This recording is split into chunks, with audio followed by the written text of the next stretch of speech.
அனைவருக்கும் வணக்கம். நான் உங்கள் 5ஆம் தலைமுறை ஜோதிடர் ராம்குமார் ராஜேந்திரன். இன்னைக்கு நாம பார்க்க போற தலைப்பு, கும்பராசி அன்பர்களுக்கு இந்த தமிழ் புத்தாண்டு எந்த விதமான சிறப்புகளை கொடுக்க போகுது அப்படிங்கிறத பார்க்கலாங்க. ஸோ இந்த குரோதி வருடமானது முடிவுற்றுங்க, விஷுவாவசு வருடமானது தொடங்கவிருக்கு. ஏப்ரல் மாதம் 14ஆம் தேதி, அதாவது திங்கட்கிழமை துலாம் ராசியில் பிறக்கவிருக்கும் இந்த தமிழ் புத்தாண்டு. இந்த காலகட்டங்களில் இந்த கிரக அடைவுகள் அப்படின்னு பார்த்தீங்கன்னா, கும்ப ராசிக்கு இந்த ஜென்ம சனியானது மார்ச் 29ஆம் தேதி விலகியாச்சுங்க. அதே நேரத்தில் இது பாதச்சனியானது நடந்துட்டுருக்கு. அடுத்தபடியாக 4ஆம் இடத்தில் இருக்கக்கூடிய குரு 5ஆம் இடத்திற்கு, அதாவது மிதுன ராசிக்கு பயிற்சி அடைய இருக்கிறாருங்க. இந்த 2ஆம் இடத்தில் இருக்கக்கூடிய மீன ராசியில் இருக்கக்கூடிய ராகு பகவான் மே மாதம் இந்த ஜென்மஸ்தானமான, அதாவது கும்ப ராசிக்கு வரப்போகிறாருங்க. அதே நேரத்தில் 8ஆம் இடத்தில் இருக்கக்கூடிய கேது பகவானும் அந்த இடத்துல இருந்து விலகி அதாவது சிம்ம ராசிக்கு பெயர்ச்சி அடையும். ஸோ இதுதான் இந்த ஆண்டுகோள்கள் என்று சொல்லக்கூடியது. ஸோ இந்த விஷுவாவசு வருடமானது கும்பராசி அன்பர்களுக்கு எந்த விதமான அற்புதங்கள் மற்றும் சிறப்பு பலனை கொடுக்க போகுது அப்படிங்கிறத தெளிவாகவும் விவரமாகவும் இந்த காணொலியில் பார்க்கலாங்க. நம்ம சேனலை ஃபஸ்ட் டைம் பார்க்குறவங்க அந்த சப்ஸ்கிரைப் பண்ணிக்கோங்க, பெல் பட்டனை கிளிக் பண்ணி ஆல் அப்படிங்கிற ஆப்ஷன் கொடுத்துக்கோங்க. கும்பராசி அன்பர்கள் சனி பகவானை அதிபதியாக கொண்டவர்கள். எந்த விஷயத்தையுமே தைரியத்தோடையும் துணிச்சலோடையும் செய்து முடிக்கக்கூடிய நபர்கள். மற்றவர்களுக்கு உதவி செய்யும் மனப்பான்மை கொண்டவர்கள். தன்னை சுற்றி இருக்கிறவங்க எப்போவுமே மகிழ்ச்சியாக இருக்கணும்னு நினைக்கக்கூடிய நபர்களும் இந்த கும்பராசிக்காரர்கள் தான். ஸோ இளம் வயதிலிருந்தே தன்னுடைய கஷ்ட நஷ்டங்கள் அனைத்தையுமே அறிந்து அதுக்கு தகுந்த மாதிரி தன்னுடைய வாழ்க்கையை மாற்றி அமைச்சு வாழக்கூடிய நபர்கள் அப்படின்னு சொல்லாங்க. யாரையும் நம்பி என்னோட வாழ்க்கையில், அதாவது எந்த சூழ்நிலையிலுமே என்னால் இந்த கட்டங்களை கடந்து என்னால் வர முடியல. ஏன்னா கடந்த சில 2.5 வருஷங்களாக பார்த்தீங்க அப்படின்னு சொன்னிங்கன்னா, இந்த ஜென்ம சனியானால் நிறைய கஷ்டங்கள் அப்படிங்கிறது அனுபவிச்சாச்சுங்க. யாரையுமே என்னால் நம்ப முடியலைங்க. ஏன்னா அந்த மாதிரி ஒரு சூழல். நம்பி ஏமாந்ததே போதுங்க, இதுக்கு மேலே நான் யாரையும் நம்ப தயாராக இல்லை. நிறைய கஷ்டங்களையும் வலிகளையும் வேதனைகளையும் பார்த்தாச்சுங்க. ஸோ இந்த விஷயத்துலேருந்து எனக்கு என்ன நடந்ததுன்னா, தைரியம் மட்டும்தான் என்கிட்ட இருக்குது. இந்த தைரியம் அப்படிங்கிற ஒரு விஷயம் மட்டும் இல்லைன்னு வைங்களேன், என்னோடய வாழ்க்கை எப்போவும் முடிஞ்சு போயிருக்குங்க. ஏன்னா ஒரு மனுஷன் இவ்வளோ கஷ்ட நஷ்டங்களையும் அனுபவித்து இவ்வளோ பிரச்சனைகளுக்கு அப்புறமா ஒருத்தர் வாழ்ந்துட்டுருக்கிறான்னா, நம்மளால் இந்த பிரச்சனைகள்லேருந்து வெளியே வர முடியும், தனக்கு ஏதாவது ஒரு சூழ்நிலையில் நல்லது நடக்கும் அப்படிங்கிற ஒரே ஒரு தைரியத்தால் மட்டும்தான். ஏன்னா குடும்ப வாழ்க்கை அப்படிங்கிறது ஒன்று நிம்மதியாக இல்லைங்க. தனக்கு அமைஞ்ச வாழ்க்கையும் அதாவது தனக்கு அமைஞ்ச வாழ்க்கையும் கூட நான் நினச்ச மாதிரி என்னால் மாற்றிக்க முடியல. எல்லா சூழ்நிலையும் தனக்கு எதிராகவே மாறிட்டுருக்குங்க. தனக்கு பிடிச்ச மாதிரி ஒரு வாழ்க்கை மாறவே மாறாதா, அதுக்கு என்ன பண்ணுறது அப்படின்னு சொல்லி அந்த முயற்சிகள் எல்லாமே கொஞ்சம் கொஞ்சமாக மாற்றிக்கிறது முயற்சி பண்ணால் அதுவுமே எனக்கு சரியாக நடக்கலை. எனக்கு மட்டும்தான் பிரச்சனைகள்லாம் எங்கேருந்து வருதுன்னே தெரியல. எனக்கு மட்டும்தான் இப்படி நடக்குதா அப்படிங்கிறது எனக்கு ஒரு பெரிய குழப்பமாகவே இருக்குது. ஏன்னா இந்த சூழ்நிலை என்னை அடுத்த லெவலுக்கு யாருக்குமே என்னால் ஒரு காரியத்தில் இறங்கி எதையும் செய்ய முடியல. எல்லாத்துக்குமே நான் ஒரு காலத்தில் உதவியெல்லாம் பண்ணேங்க. ஆனால் இன்றைக்கி எனக்கு யாருமே உதவுறதுக்கு முன் வரவே மாட்டேங்கிறாங்க. என்னோடய சூழ்நிலையை பார்த்து கடைசியில் அவங்களே எங்களை விட்டு போயிடுறாங்க. இதுக்கு மேலே உனக்கு ஹெல்ப் பண்ணணும்னு நினச்சேன்னா அது பிரச்சனைகள் இன்னும் அதிகமாக தான் போகும், எனக்கும் சேர்த்தி பிரச்சனை வந்துன்னு சொல்லி எல்லாருமே விலக ஆரம்பிச்சிட்டாங்க. அந்த அளவுக்கு என்னங்க மோசமான ஒரு சூழ்நிலை. இந்த ஜென்ம சனியால் இந்த மாதிரி நடந்துட்டு இருந்தால, 2ஆம் இடத்துல இருந்த ராகுவால் இந்த மாதிரி பிரச்சனைகளாம். ஸோ இந்த காலகட்டங்களில் இல்லை கும்பராசியில் பிறந்ததுனாலேயே இவ்வளோ கஷ்ட நஷ்டங்களையும் அனுபவிச்சு. ஏன்னா தனக்கு பிடிச்ச மாதிரி ஒரு வாழ்க்கையை அமையலைங்க. தனக்கு அமைஞ்ச வாழ்க்கையை பிடிச்ச மாதிரி மாற்றிக்க முயற்சி பண்ணால் அதுவுமே என்னால் முடியல. என் வாழ்க்கை இதே நிலையில் போயிட்டு இருந்தேன்னா நான் யாருக்காக வாழ்கிறேன் அப்படிங்கிறதே எனக்கு தெரியாமல் போயிடுச்சு. இருக்கக்கூடிய கொஞ்சம் நஞ்ச காலகட்டங்களையாவது எனக்கு பிடிச்ச மாதிரி ஒரு வாழ்க்கையை நான் வாழணும், நான் ஆசைப்பட்ட மாதிரி ஒரு சூழ்நிலையை அமைச்சிக்கணும் அப்படின்னு அதுக்கு உண்டான போராட்டங்கள் இறங்கிட்டு இருக்கிறேன். அதுவும் எனக்கு ஃபெயிலியர் ஆகிட்டே இருக்குது.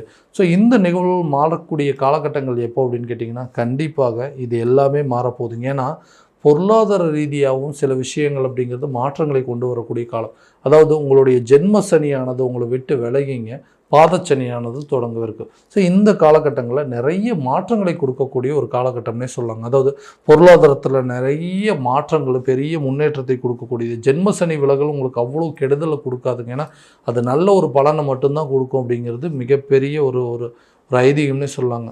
அதிக உழைப்பினால அதற்குண்டான முன்னேற்றங்களை அடையக்கூடிய ஒரு காலகட்டமாக இருக்கும்போது ரொம்ப ஹார்ட் ஒர்க்கருங்க. கஷ்டப்பட்டு தான் எல்லாத்தையுமே அனுபவிக்கணும் அப்படின்னு நினைக்கக்கூடியவர். தான் ஒரு விஷயம் ஈஸியாக கிடச்சிருச்சுன்னா அது நமக்கு நிலைக்காதுங்கிறது கண்டிப்பாக உங்களுக்கு தெரியும். ஸோ ஒவ்வொரு விஷயத்தையுமே ரொம்ப கஷ்டப்பட்டு தான் அதற்குண்டான பிரதிபலனை அடையக்கூடிய காலகட்டங்கள் அப்படிங்கிறது உருவாக போகுது. ஸோ வெளியூர் பயணங்கள் அடிக்கடி நடக்குங்க. அதே நேரத்தில் சுப விரயங்கள் அப்படிங்கிறது அதிகரிக்கக்கூடிய ஒரு காலகட்டமாக இருக்க போதுங்க. நிறைய விஷயங்கள் மாற்றம் பண்ணுவீங்க. புதுசாக வந்து ஒரு தொழிலை தொடங்குவதற்கான முயற்சிகள் அப்படிங்கிறது கூட இந்த காலகட்டங்களில் கண்டிப்பாக நல்ல பலன் அப்படிங்கிறது கொடுக்குங்க. புதிய சொத்துக்களுக்கு உண்டான சேர்க்கைகள், அதே நேரத்தில் ஒரு வேலையில் இருக்கிறவங்க இன்னொரு வேலைக்கு மாற்றம் செய்யக்கூடிய ஒரு காலகட்டமாகவும் இருக்க போதுங்க. வேலை விஷயமா வெளியூர் அல்லது வெளிநாடுக்கு உண்டான பயணங்கள் அப்படிங்கிறது மேற்கொள்ளக்கூடிய ஒரு தருணமாக இருக்க போதுங்க. இது வந்து பெரிய வளர்ச்சிக்கு உண்டான ஒரு காலகட்டம் அப்படின்னே சொல்லலாங்க. ஆன்மீக எண்ணங்கள் அப்படிங்கிறது ரொம்ப அதிகமாகுங்க. ஆன்மீகம் சம்மந்தப்பட்ட விஷயங்கள் அப்படிங்கிறது குடும்பத்தில் இருக்கக்கூடிய உறுப்பினர்களோட எல்லா இடத்துக்கும் போயிட்டு வரக்கூடிய ஒரு காலகட்டமாக இருக்க போகுது. கணவன் மனைவிக்கிடையே நல்ல ஒரு ஒற்றுமை, ரொம்ப சந்தோஷங்கள் அப்படிங்கிறது இருக்கக்கூடியது. குடும்ப சூழல் அப்படிங்கிறது நீங்கள் நினச்ச மாதிரி சில வாழ்க்கையை மாற்றி அமைச்சிக்கக்கூடிய ஒரு காலகட்டம். ரொம்ப நாள் ஆசையை நிறைவேற்றக்கூடிய ஒரு தருணமாக இருக்க போது. அதே மாதிரி நீங்கள் நினச்ச மாதிரி ஒரு வாழ்க்கையை வாழக்கூடிய ஒரு காலகட்டம். ஸோ வெளியூர் வெளிநாடு பயணங்கள் அப்படிங்கிறது இருக்குங்க. ஒரு இடத்துலேருந்து இன்னொரு இடத்துக்கு போகிறதுனால மன நிறைவு அப்படிங்கிறது ஏற்படும். போகிற காரியங்கள் வெற்றி அடையுங்க. இந்த மாதிரி தான் நான் வாழணும்னு நினச்சேன் இல்லைங்களா, அந்த மாதிரி ஒரு தருணம் அப்படிங்கிறது உங்களுக்கு அமையும். ஸோ நீங்கள் நினச்ச மாதிரி உங்கள் இஷ்டத்துக்கு இருக்கணும் அப்படிங்கிறதோட நீங்கள் நினச்ச மாதிரி ஒரு வாழ்க்கையை வாழக்கூடிய ஒரு காலகட்டமாக இருக்க போது. தேவைக்கு தகுந்தாற் போல் அந்த வாழ்க்கை அப்படிங்கிறது கண்டிப்பாக நல்லபடியாக இருக்கும். இதுவரை இருந்து வந்த குடும்ப பிரச்சனைகள் அப்படிங்கிறது கண்டிப்பாக தீருங்க. குடும்பத்துக்குள்ளே கணவன் மனைவிக்கிடையே இருக்கக்கூடிய பிரச்சனைகள், பெத்த பிள்ளைகளுக்கும் பெத்த தகப்பன தாய்க்கும் இருக்கக்கூடிய பிரச்சனைகள் அப்படிங்கிறதெல்லாம் கண்டிப்பாக கொஞ்சம் கொஞ்சமாக விலகுங்க.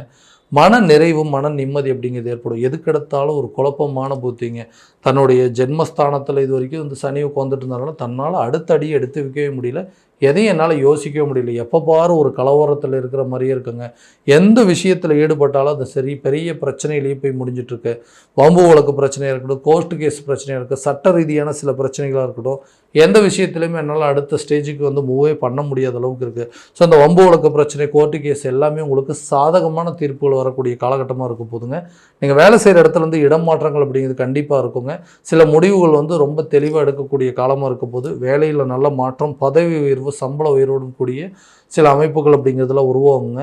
தன்னை சுற்றி இருக்கிறவங்க எல்லாருமே வந்து நம்மளை வந்து திடீர்னு ஒரு நல்ல மாற்றத்தை ஏற்படுத்தக்கூடிய ஒரு தருணமாக இருக்கும். ஏன்னா யாரை நம்புறதுனே தெரியாமல் இருக்கும் இல்லைங்களா. தன்னை சுற்றி இருக்கிறவங்களா நல்லவங்களா கெட்டவங்களா, எல்லோரும் நமக்கு உதவி செய்கிறாங்களா இல்லை திடீர்னு நமக்கு கெடுதல் பண்ணுறாங்களா அப்படிங்கிறத கரெக்டான விதத்தில் தெரிஞ்சுக்கிட்டு அந்த உதவியை ஏற்றுக்கொள்ளக்கூடிய ஒரு காலகட்டமாக இருக்க போதுங்க. திருமணம் சம்மந்தப்பட்ட அனுகூலங்கள் கண்டிப்பாக இருக்குங்க. ரொம்ப நாளாக அந்த திருமண தடைகள் கூட விலகும். முதல் திருமணமாக இருந்தாலும் சரி, இரண்டாம் திருமணமாக இருந்தாலும் சரி, அதற்குண்டான முயற்சிகள் உங்களுக்கு ஒரு நல்ல பலனை கொடுக்குங்க. 5ல் குரு வந்ததுனால புத்திரர் சம்மந்தப்பட்ட அனுகூலங்கள் அப்படிங்கிறது நிச்சயமாக இருக்கும் போது. ரொம்ப நாளாக குழந்தை பாக்கியம் இல்லாதவங்களுக்கு கூட குழந்தை பாக்கியம் ஏற்படுவதற்கான சூழல் அப்படிங்கிறது இருக்கும். நிதி தட்டுப்பாடுகள் அப்படிங்கிறது குறையுங்க. ஆரோக்கியத்தில் கொஞ்சம் கவனம் செலுத்தணும். ஆரோக்கிய கெடுதல் வருவதற்கான வாய்ப்புகள் அப்படிங்கிறது இருக்குங்க. ஸோ கல்வி சம்மந்தப்பட்ட பிரச்சனைகள் அப்படிங்கிறது கொஞ்சம் கொஞ்சமாக தீரும். ஏன்னா இது வரைக்கும் வந்து 2ஆம் இடத்துல ராகு இருந்ததுனால கல்வியில் கொஞ்சம் மந்த நிலை, ஞாபக மறதி சம்மந்தப்பட்ட பிரச்சனைகள் அப்படிங்கிறத கொடுத்துருக்கோம். ஸோ இந்த ராகு கேது பயிற்சிக்கு அப்புறமா இந்த கல்வியில் நல்ல ஒரு முன்னேற்றமும், கல்வி சம்மந்தப்பட்ட இடம் மாற்றம் அப்படிங்கிறது இருக்கும். ஒரு இடத்துலேருந்து இன்னொரு இடத்துக்கு போய் படிக்கிறதோ அல்லது ஒரு காலேஜ் முடிச்சுட்டு அடுத்த காலேஜ் வேறு ஊரில் போய் படிக்கிற மாதிரி சில சூழ்நிலைகள் அப்படிங்கிறது இருக்குங்க. நிறைய மாற்றங்களை கொடுக்கக்கூடிய ஒரு காலகட்டமாக இருக்க போதுங்க.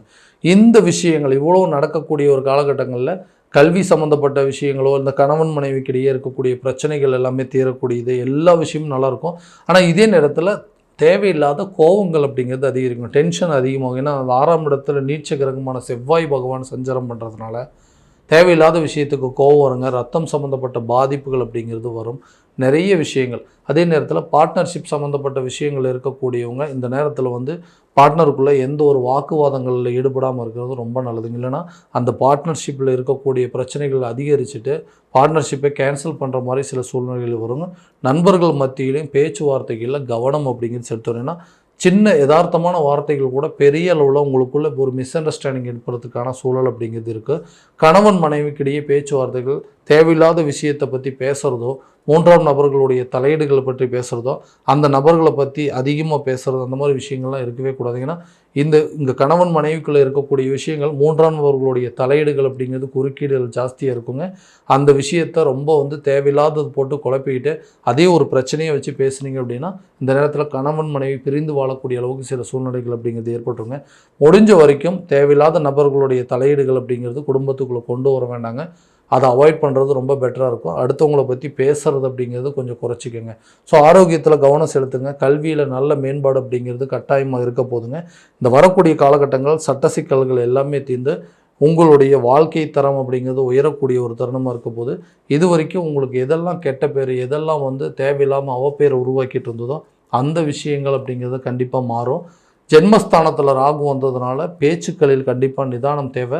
தேவையில்லாத விஷயத்துக்கு கோவப்படாதீங்க, சண்டை போடாதீங்க. ஸோ இது முடிஞ்ச வரைக்கும் இதை மட்டும் மாற்றிட்டீங்க அப்படின்னா இந்த வரக்கூடிய காலகட்டங்கள், இந்த இந்த தமிழ் புத்தாண்டில் இந்த ஒரு வருட காலகட்டங்களில் உங்களுக்கு நிம்மதியான ஒரு வாழ்க்கை அப்படிங்கிறது நீங்கள் நினச்ச மாதிரி ஒரு வாழ்க்கையை அமைச்சிக்கிறதுக்கும், தான் பிடிச்ச மாதிரி ஒரு மனைவி அப்படிங்கிறது ஒரு துணைவியை வந்து தேர்வு பண்ணுறதுக்கும், குழந்தை பாக்கியம் சம்மந்தப்பட்ட அனுகூலம் கிடைக்கிறதுக்கு எல்லாமே இது ஒரு சாதகமான சூழ்நிலை இருக்கும். ஸோ காதல் சம்மந்தப்பட்ட விவகாரங்கள் அப்படிங்கிறது இந்த நேரத்தில் தேவையில்லாத சில குழப்பங்கள் அப்படிங்கிறது உருவாகும். ஏன்னா இந்த 7ஆம் இடத்துல கேது பகவான் உள்ள என்ட்ரி ஆனதுனாலங்க இந்த நேரத்தில் கணவன் மனைவி இந்த காதலி சம்மந்தப்பட்ட சில விவகாரங்கள் அப்படிங்கிறது, ஏன்னா எல்லா விஷயமும் கரெக்டாக கொண்டு போயிருப்பீங்க, உங்களுக்குள்ள தேவையில்லாத ஆர்கியூமெண்ட்ஸ் அப்படிங்கிறதுல உருவாகி நீங்கள் பிரிந்து போகக்கூடிய அளவுக்கு சில சூழ்நிலைகள் உருவாக்கும். ஸோ முடிஞ்ச வரைக்கும் தேவையில்லாத விஷயத்துக்கு ஆர்கியூமெண்ட் பண்ணாமல் இருந்தீங்க அப்படின்னாவே கண்டிப்பாக நல்ல பலன் அப்படிங்கிறது கொடுக்குங்க. ஸோ இது வரைக்கும் நம்ம பார்த்ததெல்லாம் கோச்சார ரீதியான பலன்கள் மட்டும்தான். இந்த பலன்கள் அனைத்தும் உங்களுக்கு நடக்குமா அப்படின்னா உங்களுடைய சுய ஜாதகத்தோடு ஒப்பிட்டு பார்த்து எதற்குண்டான பலன்கள்லாம் இருக்கா அப்படிங்கிறத முழுமையாக தெரிஞ்சுக்கிட்டு அதற்குண்டானபடி முயற்சி எடுக்கும்போது தான் கட்டாயமாக நல்ல பலன் அப்படிங்கிறது கொடுக்குங்க. ஸோ உங்களுடைய ஜாதகத்தை எங்கிட்ட பார்க்கணும் அப்படின்னு விருப்பப்பட்டீங்கன்னா கீழே தெரிகிற நம்பருக்கு காண்டாக்ட் பண்ணி அப்பாயின்மெண்ட் ஃபிக்ஸ் பண்ணிக்கோங்க. அப்படி இல்லையா வாட்ஸ்அப் மூலமாக உங்களோட ஜாதகத்தை அனுப்பிச்சு வச்சிங்க அப்படின்னா தெளிவான முறையில் கணிச்சு துல்லியமான பலன்கள் அப்படிங்கிறது உங்களுக்கு தெரியப்படுத்தப்படுங்க. மீண்டும் அடுத்த காணொலியில் உங்களை சந்திக்கும் வரை உங்களிடமிருந்து விடைபெறுவது உங்கள் ராம்குமார் ராஜேந்திரன். நன்றி.